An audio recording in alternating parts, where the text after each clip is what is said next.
Hello, lovely people. Welcome back to the Ground Cinnamon. Today, I'm gonna make a dessert, and I'm gonna make something that I really love, and those are the cinnamon rolls. But are they gonna be cinnamon rolls? So when I cook for family, and my mum hates cinnamon, which is why I'm gonna have to tweak it a little. And what I've decided to make is a chai masala cinnamon rolls. So when I say chai masala cinnamon rolls, I'm sure you've guessed that there is going to be no chai or no tea in this cinnamon roll, but the masala that goes with the chai masala to make these cinnamon rolls. Now, it also really aids and works with the whole idea of fusion, so that's great. And for the ones who do not have access to ready-made chai masala, at the end of this video, I'm going to leave a really nice recipe for a classic chai masala. So without wasting much time, let's get straight into this. Chai masala cinnamon rolls. Cinnamon buns are just buns, only sweeter.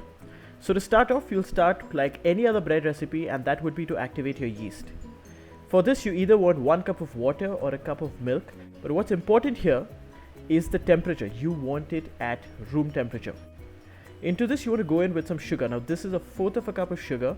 This is for the entire dough, but right now you want to add just a couple of tablespoons or maybe just half of this. Now remember, sugar and yeast are not best of friends. You add too much sugar and you'll end up killing the yeast. Into this cup of milk goes a teaspoon and a half of yeast.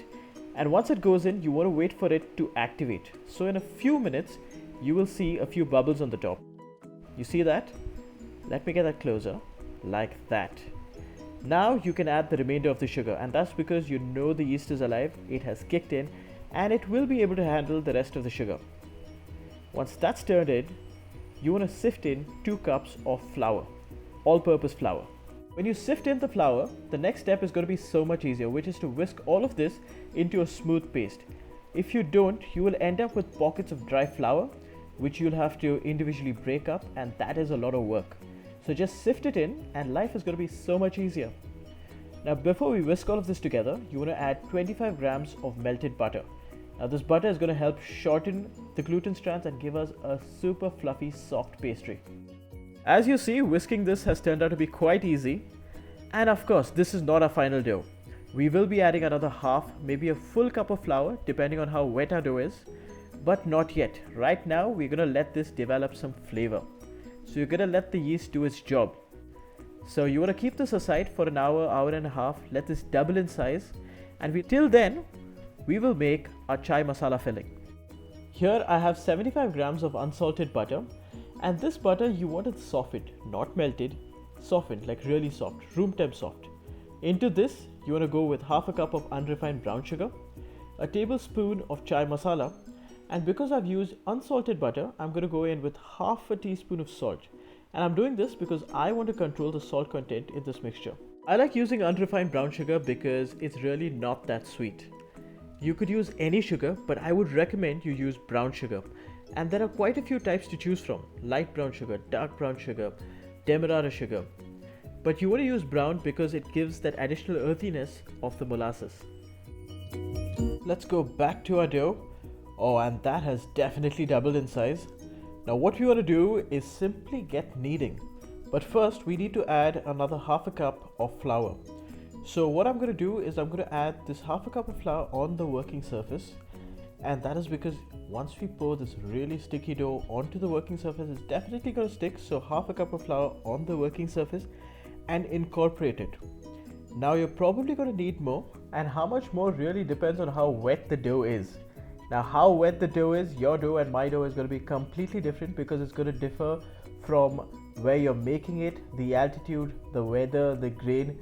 The reasons for such discrepancies are innumerable. So once you've incorporated another half a cup of flour, you want to begin kneading. Once you begin kneading, you'll realize how much more flour you need. So you want to keep another half a cup of flour handy. At this point, regardless of how wet you think your dough is, you will be tempted to add a lot of flour. So try and limit it to another half a cup. Don't go beyond another half a cup, and that is because any more and your buns are going to get extremely doughy and extremely tough. Try avoiding that. So I can't emphasize enough how important it is to knead this dough properly. So this dough has a fair amount of butter, which is a shortening agent, and a fair amount of sugar. Now sugar also weakens gluten. Butter is a shortening agent, so it is going to shorten the gluten. So the dough is going to be weak, and which is why you have to maximize the gluten by kneading this properly, like a solid 20-25 minutes. And only then will your cinnamon rolls hold shape. So you see the dough has gotten super smooth, and this has taken me 25 to 30 minutes of some solid kneading. Now we want to spread it out. So initially you can go at it like a pizza dough.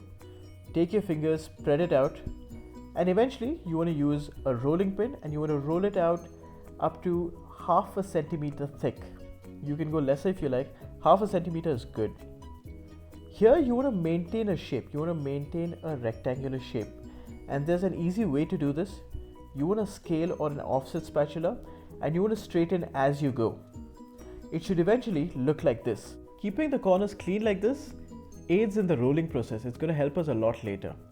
This is dramatic lighting, eh? And now the filling. You want to apply the filling onto this like you're applying butter on a piece of toast. Take your time, spread it around evenly, and it should look like this. Look at that. So easy and so beautiful. Now we will roll it, and you want to roll it as evenly as possible. It's going to take some effort, but roll it as evenly as possible. Take your time, slowly roll it up, top to bottom, right to left, the way you like it. Roll it. After which you want a very sharp knife, or apparently a dental floss, and you want to cut it. When you cut it, you want to cut it into equal sized pieces, so when they go into the oven, they cook evenly and at the same time. Here I have a bake proof dish. Onto this I've applied a layer of butter so the buns don't stick. And onto this I'm going to arrange my beautiful cinnamon rolls. At this point we're going to let them prove. And this we're going to let them go up by 1.5 times. This should take about 25 minutes. It's been 25 minutes and these beautiful cinnamon rolls have risen by 1.5 times. That means only one thing. It's time to bake these beauties. So I hope your oven has been preheating at 180 degrees centigrade, because these are going to go in for the next 35 minutes. And out they come. Just look at them. They smell fantastic, and I know you're extremely tempted, but don't be tempted to eat it yet. You want to rest these for at least 10 minutes. Let them cool off, and that's going to give us enough time to make the easiest, the simplest and the most elegant cinnamon bun icing. Let me show you how easy this is. Cup full of powdered sugar, a teaspoon of vanilla, 3 tablespoons of milk. You can even go with 2. And now whisk like nobody's business. Whisk till that sugar has been completely incorporated, and it should eventually look like this. And you know what? It's time to get one of these cinnamon buns.